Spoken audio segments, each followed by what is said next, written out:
Hello everyone, Drew Wilson of Your Era Gamer here, and as you can tell, the table is back, and you know what that means? Show and tell time. And today I decided to do a bit of a retrospective of what I played on the Xbox One throughout the year, and it was definitely an interesting experience to say the least. And I do have a bit of a confession to make. I did fall a little bit behind this year on my video game reviews. And if you look at the lineup of what I had to offer for this year, I think you'll see exactly why. And for those of you who are not familiar, uh, basically think of every racing game as a 60-hour plus video game experience. So something to keep in mind as I move forward with these videos in general.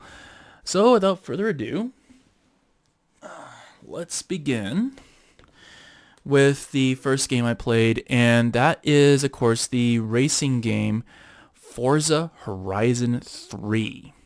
Now, this is a game that basically takes the Forza Horizon franchise to the next generation console formally.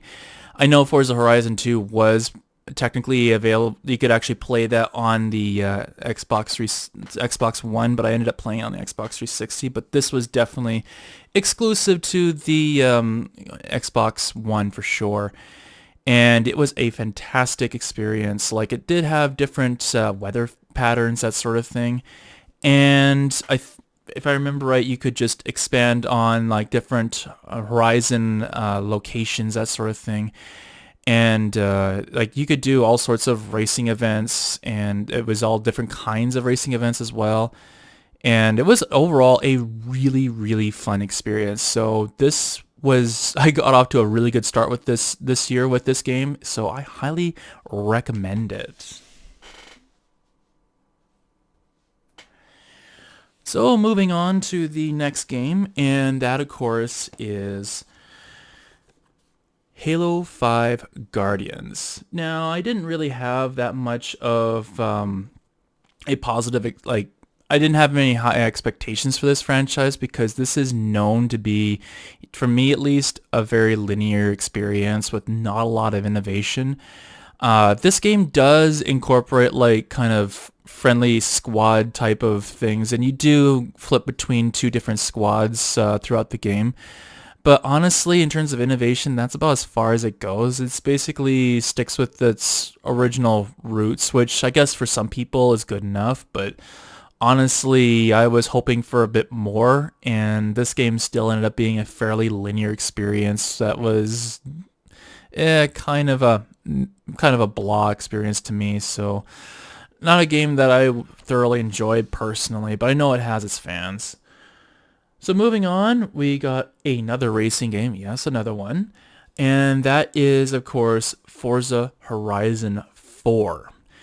Now, this game takes place in the UK. The previous one took place in Australia, and it incorporated the seasons system. So basically, depending on the season, you have like winter driving or summer driving or a wet season or whatever. And it not only made the driving more interesting, but it also offered a lot of like visual differences between the seasons as well. And there was things that were only available in certain seasons as well. And it also introduced more online stuff like the live events.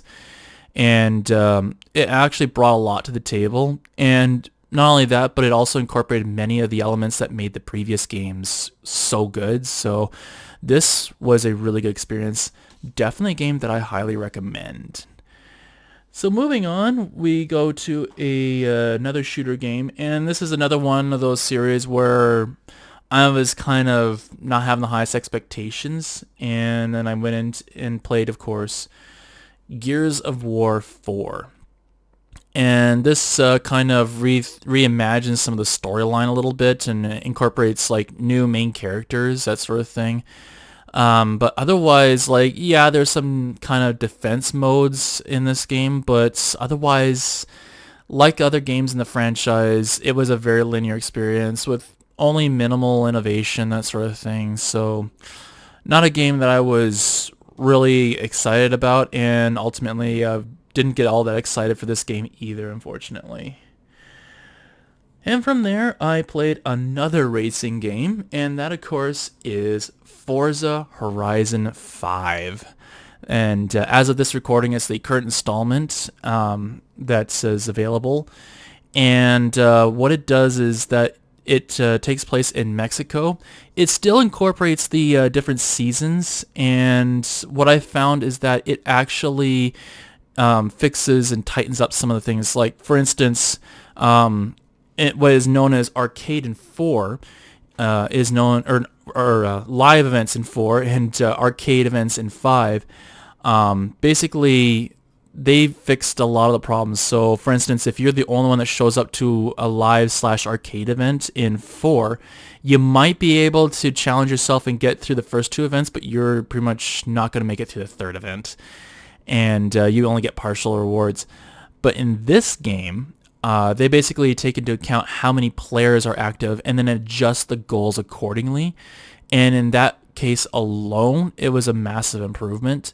And there were other small minor things that they tweaked and tightened up and that sort of thing. So I found this, and at the same time, a lot of the elements that made the previous games great found in this game as well. So a very highly recommended game, if you ask me. Had a lot of fun with that one. And moving on was a game I was actually quite curious about for the longest time, because I played the previous game and it had a lot of hype behind there was a lot of hype behind the previous game, but in this game it was a sequel but didn't have a lot of hype, and that was Mirror's Edge Catalyst. And Mirror's Edge is that famous parkour style game, and it's one of those games that has a lot of potential, but for me, like the previous game, like the controls were hard to learn. Like right button being jump, like I don't know of very many games that actually did that. And the controls were finicky, and it was hard to really learn how to play the game properly. It was a steep learning curve. But having said that, there were definitely improvements. Like, it takes place in a more open environment, and there was plenty of optional stuff to do, so it does remove the linear nature of the previous game as well as the length issues it had.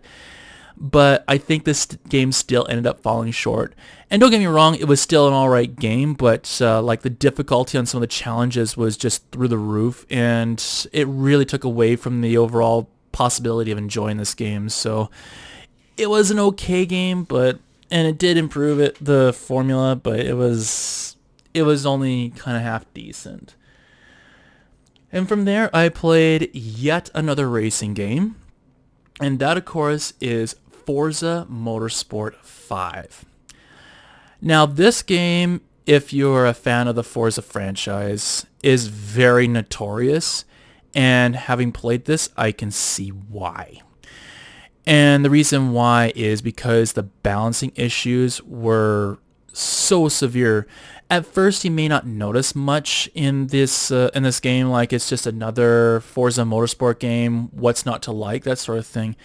But then after a while, you realize the track selection is very limited, and through the campaign, there's additional limitations on top of what is playable in the game, and you have to grind a lot just to get to get to some of the events. Like the most expensive event, like you had multi-million-dollar credits, and it took forever to get to.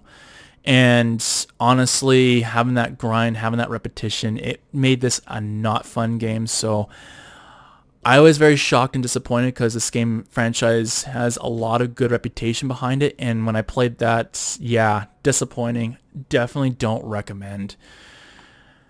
From there, I played another game where I played the prequel, and I have experience with some of the other games in the franchise, and that, of course, is Rayman Legends. And this is a game that adds a few elements to the 2D platforming style game, and has a lot of interesting features. It even features 40 remastered levels of the Origins game, and I didn't have a lot of high expectations because I wasn't a huge fan of Origins, but I think this game actually kind of changed my mind a little bit. And that's because the difficulty curve was a little more sane. I mean, the harder levels at the end were still ridiculously difficult, but honestly, like, it was not a bad game. Not the best game I've ever played, but it wasn't bad. So that was an improvement. After that, I played another racing game. Yes, another. And that, of course, is Forza Motorsport 6. And a lot of people consider this the redeeming game of the franchise, and I totally agree. A lot of the balancing issues were fixed. There was actually the introduction of a new dare system, so you could reduce or increase the weight of the car for bonus credits, that sort of thing. And you can do boosts and stuff like that. So this game really does redeem the franchise, so definitely a game I recommend. And from there, I played another game in the Battlefield franchise, and that, of course, was Battlefield 1. And this game, unfortunately, was a rather short title, so there wasn't a lot going on with it. Yeah, there was some cool historical references, but in terms of like what the game was, it was a bit of an identity crisis situation where it could be a flight simulator, it could be a shooter, it could be a stealth game, but it really didn't know what it wanted to be, so it was a pretty mediocre game in the end. And finally, I decided to play another Call of Duty game, and that was, of course, through Call of Duty World War II. And this game was a bit surprising in that it does incorporate the squad thing, which is fairly standard in this game franchise, but you also relied on them for resources, so extra ammunition, extra health, that sort of thing. And it does away with the regenerative health system, which surprised me quite a bit. So you had to pick up health items and like basically heal yourself partway through the game in order to keep your health like topped up. So I thought that was an interesting callback to the old style game. So it ended up being an okay game, but it does suffer from like the linear nature of the franchise as well as kind of a less innovative approach to shooters. Now, this is going to seem a little bit biased towards racing games, but I'm going to get to my personal picks for this year out of this whole lot. And that, of course, is Forza Horizon 3, Forza Horizon 4, Forza Horizon 5, and, of course, finally, Forza Motorsport 6. These what I consider the recommendations for the year, for me anyway, for the Xbox One. And really, in terms of picking a favorite, I don't want to do it because they're also very close together. They all have their pros and cons for sure. And I really had to split hairs with this one. And I ended up picking a favorite, which is probably going to be a bit of a surprise to some people. And that is Forza Horizon 5. And the reason why I'm picking Forza Horizon 5 is because it does tighten up some of the issues from Forza Horizon 4 and then incorporates all the things that made the Forza Horizon games great. And plus it has next generation graphics is what it felt like anyway. And yeah, there was some microtransactions issues and maybe the odd graphical issue, but other than that, like by a hair, I would say that's my favorite. But any of those recommendations, I totally recommend. So I wanted to hear from you. What'd you think of this slot? Was this a really interesting number of games, interesting variety? Did you think that maybe other games deserve praise? Maybe you liked Rayman Legends or Halo 5 Guardians or Battlefield 1 or Mirror's Edge. Maybe you liked those more and you thought that they deserved more praise than I gave it. So, or maybe you agreed with my picks and maybe you think, yeah, Forza is a strong franchise. So yeah, let me know in the comments below what your thoughts are on this. So anyway, I guess that is all for now. And until next time, what is your era?